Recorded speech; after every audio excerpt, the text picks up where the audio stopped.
ઝાલોદ તાલુકાની ધાવડિયા બોર્ડર પર 31 ડિસેમ્બરને લઈને પોલીસ દ્વારા સઘન ચેકિંગ હાથ ધરવામાં આવ્યું છે। આ તારીખ 30/12/2025ના રોજ સાંજે 5 કલાક સુધીમાં ધાવડિયા, ચાકલિયા, ટુટીકંકાસિયા સહિત મહત્વની ચેકપોસ્ટ ઉપર જે પીઆઈ, પીએસઆઈ સહિતના કર્મચારીઓ તૈનાત કરવામાં આવ્યા છે અને દાહોદ, મધ્યપ્રદેશ અને રાજસ્થાનની સરહદે આવેલો હોવાથી બુટલેગરો દ્વારા મોટા પ્રમાણમાં ગુજરાતમાં દારૂ ઘુસાડવાનો પ્રયત્ન કરવામાં આવતો હોય છે અને 1 મહિનાની અંદર મહત્વની ચેકપોસ્ટ પરથી 1 કરોડથી વધુનો વિદેશી દારૂ પોલીસ દ્વારા જપ્ત પણ કરી લેવામાં આવ્યો છે। બુટલેગરો દ્વારા અંતરિયાળ વિસ્તારોના રસ્તાઓ પરથી દારૂ ઘુસાડવાનો પ્રયત્ન કરતા હોય છે, ત્યારે ઝાલોદ પોલીસ દ્વારા તેવા રસ્તાઓ પર પણ ચેકિંગ હાથ ધરવામાં આવી રહી છે।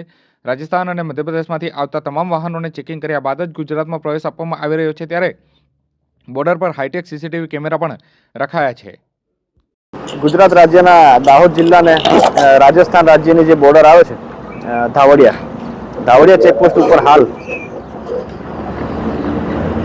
ગુજરાત પોલીસ, ઝાલોદ પોલીસના, સ્ટેટ રિઝર્વ પોલીસ ફોર્સના તેમજ હોમગાર્ડ, જીઆરડી, ટીઆરબી તમામ જવાનોની એકત્રિત કરીને એક સંયુક્ત ચેકિંગની ટીમ બનાવવામાં આવેલી છે।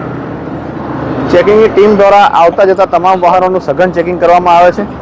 ખાસ કરીને આંતરરાજ્ય જે ગેરકાયદેસર પ્રવૃત્તિઓનું તેમજ ગેરકાયદેસર કેફી પીણા તેમજ પદાર્થોનું વહન થતું હોય છે એ બાબતે વિશેષ ધ્યાન આપવામાં આવે છે। તેમજ તમામ ગેરકાયદેસર પ્રવૃત્તિને શોધી કાઢી તેને નિસ્તનાબૂદ કરી અને આગામી 31 ડિસેમ્બરનો તહેવાર ગુજરાતની અંદર એકદમ શાંતિપૂર્ણ રીતે ઉજવવામાં આવે તે બાબતે પોલીસ સતત ખડે પગે છે।